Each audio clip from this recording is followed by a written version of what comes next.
Hello again, Dean here on another note.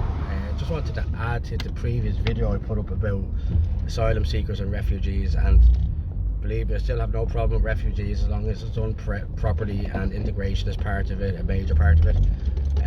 But I wanted to just explain what I actually meant by to the detriment or to the disadvantage of people already in the country, or people who are resident here already.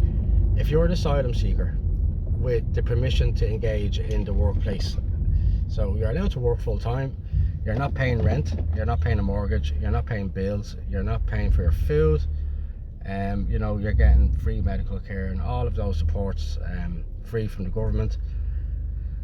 Well, then you are actually in a better position. Think about it, you're in a better position to save and to buy luxury items and to get a nicer car and all of that than a lot of people who are already here paying their taxes and not seeing the benefit of it. So yeah, think about that. You're housed, you're accommodated in maybe a hotel somewhere. You're not paying any rent or any any major kind of costs. You're working full time with a very, very nice minimum wage.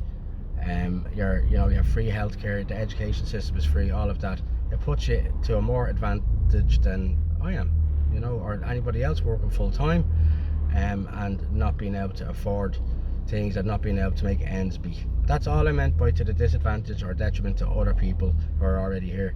Point still stands about no issue with asylum seekers fleeing war-torn countries or fleeing persecution for their sex, their religion, their orientation, anything like that.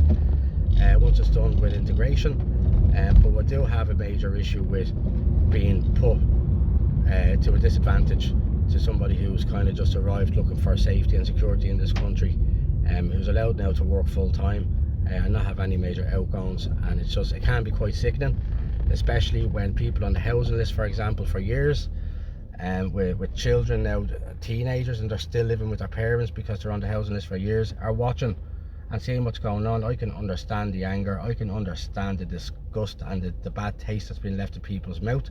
I can understand the rise in kind of the sentiment of anti-immigration and anti-asylum, whether it be misplaced or misjudged. That's not for me to say, but yeah, I can see how it's happening, I can see why it's happening, and I think the government and the EU have a lot to answer for there. We have a very nice minimum wage, and to allow somebody to work full time and not to contribute in a major way the way all of us hard-working people have to do, it can be sickening, and I can see how it's leading to the rise in the sentiment there. That's all.